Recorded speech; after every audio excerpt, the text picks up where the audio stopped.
This is me squatting 315 for 8 reps at 15 years old. Keep in mind, this weight that's on my back is almost twice my body weight. And I'll show you how you can put up impressive numbers in your squat in no time. For reference, this is me squatting 225 when I was 13 years old, and in only a couple months later, I started repping 260 pounds for 5 reps. I squatted Bradley Martin 5 times. I'll be going over squat frequency, variations, top sets, walkouts, and stance width. Okay, so let's first go over squat frequency. The squat's fatigue demand is different compared to the bench and deadlift, where the bench press causes the least fatigue and the deadlift causes the most fatigue, and the squat sits in between the two lifts. So the recommended sweet spot would to squat around 2 times a week, but on some occasions you can also get away with squatting 3 times a week, but I personally just squat twice a week.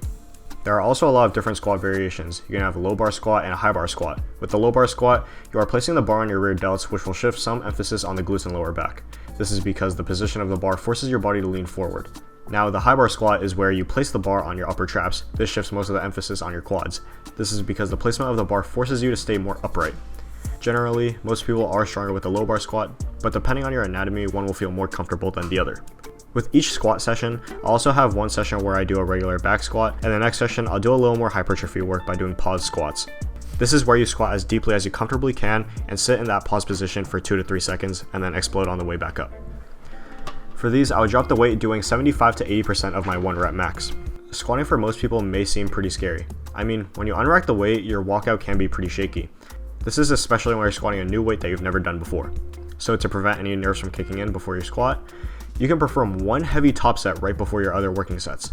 This is where you take away around 90 to 95% of your 1 rep max and do a single set for 2 to 3 reps. But this shouldn't be a max effort set. This should just be decently heavy, but not too much to the point where you're struggling to get the last rep. Now, this is essentially a warm-up for the 2 back-off sets. So for my first top set, I would generally work around an RPE of 8 to 9. And an alternative to top sets are walkouts. From my bench press video, some of you guys may know what bench press static holds are. And this is basically what that is. This is where you would unrack a weight around 10% more of your 1 rep max, and then with that weight, you slowly walk out into your squat stance and hold that position for 10 seconds. This will help you warm up your nervous system by putting a heavy weight on your back and walking out. So by the time you get to your working sets, your walkout isn't so shaky.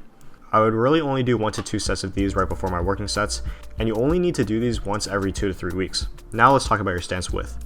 This is very tricky because lots of people struggle finding their squat stance. Some people use a wide stance while others may use a narrow stance. But this just comes down to your anatomy and what you prefer. People with poor ankle mobility tend to struggle with a narrow stance as they can't get deep enough. However, people with good ankle mobility can get very deep with a narrow stance. People with longer femurs also may tend to favor the wide stance more, because if someone with long femurs were to do a narrow stance squat, it would force their body to lean forward, making them lose balance. Personally, I use a wide stance as I have pretty long femurs and I struggle to get deep on a narrow stance. However, you can simply fix this by elevating your feet by putting plates under your heels.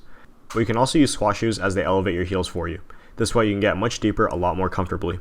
But hitting full depth can be tricky. Depending on what your depth goal is, you should always be following the same cue, ribs over pelvis. This is a cue which ensures that your stance width is more upright and will also make sure to keep a neutral spine. Lots of people feel their squats in their lower back because they lean too forward when squatting, and because their backs are usually arched. So this cue helps you keep a neutral back when you squat so that you can maximize tension in your quads. Some people squat ass to grass, meaning their butt would only be 2 to 3 inches off the floor. And some people also go for powerlifting depth, which means your hip crease will be below your knee joint. And some people would squat till their hips are parallel with their knees. Obviously, the more depth you go down, the less weight you'll be able to move due to the extra range of motion. And the shorter the range of motion, the more weight you'll be able to move. Now you may be thinking, you should just squat till parallel depth since you can move the most weight, right? But you also need to keep in mind that the deeper your squat is, the more stretched your quad will be, resulting in a stronger deep squat as well as some extra hypertrophy gains. So if you're wondering what ideal depth suits you the best, it's honestly whatever feels comfortable for you. But in order to reach your ideal depth, you need to learn how to brace your core properly. When most people brace their core, they flex it as if they're about to get punched. But if you do that, you'll be flexing your core inwards, causing your back to arch. Since we want to keep a neutral back, you need to be thinking about bracing your core outwards, as if you're pushing your abs sideways. This will allow your ribs and pelvis to align with each other, creating a more stable and strong squat. And as you get more advanced to lifting, the squat becomes a tricky exercise to overload. You can't just go to your next session putting up 5 more pounds or adding another rep. So you'll need to add a variety of RPEs, sets, and reps for each session. One session I'll work with an RPE of 7, and then the next session I'll bump it up to 8, then 9, and then I'll step it back. And then when I'm comfortable with the way I'm doing, then I can finally add 5 more pounds. To take this into perspective, one session I would do one heavy top set of 2 to 3 reps, and then 2 back off sets in the 6 to 8 rep range. Then my next session I'll do 2 sets of pause squats in the 6 to 10 rep range, and then my next session after I'll do 3 sets of 4 to 6 reps with the same weight throughout every single set. And of course you can do accessory movements as well. I would usually just do Bulgarian split squats because this will help you keep your balance when you're squatting, and also it's kind of nice to get some unilateral work done. So I think that's about it to wrap up this video, and if you have any other squatting tips to increase your numbers, please leave it down in the comments. Also, please consider following the Instagram. We recently just hit 100 followers, so thank you guys so much for that. And I'll see you guys in the next one.